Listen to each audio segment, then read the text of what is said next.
Chituleese olunaku lwaleero kwe kubeerawo nga musajja munnaffe afuna obwenkanya. Tetugamba nti omusango gumusiwa tegumusinga, naye lwaki twetimbye t-shirts zino equity for men? Tugamba bwe gaba amateeka nga gakulamula galamule nga gali balanced n'omusajja. Tetuleba omuntu ng'akabaluka ali wano mutukwatibwe kisa. Guno musango si gwa maziga, gwa mazima kwa future y'omuntu eri mu kufa, musajja munna business, musajja mukozi. Kakati bwe tunaasinziira ku maziga mu kubanga oli akaabye, mu kubanga tuwulira byakaabye, ekyo tekigenda kukola. Tusaba kooti ku mulundi guno omusajja yaba asookera era n'abalala bakirabireko abadde bateekateeka okukola effujjo lino. Tweyanziza nnyo tweyanze kakati asisi mwebala mubono mumwaniriza. Tumwaniriza.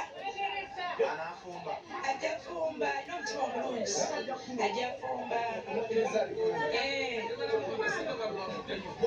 Balamu baabo bakkiriza. Tuli ku Sooti TV abagenda maaso n'okutulaba embeera y'eno gye tulimu ssaawa zino atwogera n'abantu abazze ku kooti akogwe atulaba.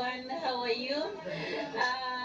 My name is Paul Zida or Mami Soweto on TikTok, guys. I'm here. I just want to stand for HAJJI. We need also justice for men. We don't want women to torture we don't want women to torture the men. So also men, they need justice. That's why I'm here today.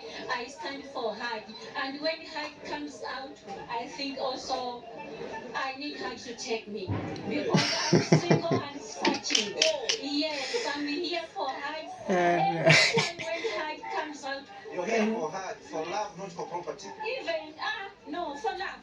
When HAJJI comes out, I need to buy for me a buyer and I'll be ready for him. I'm called Zida. You also accept that men are tortured? Yes, men are tortured. It's only what? Because men, they don't have sound. So now also I'm here like I'm a woman. I'm standing for men also.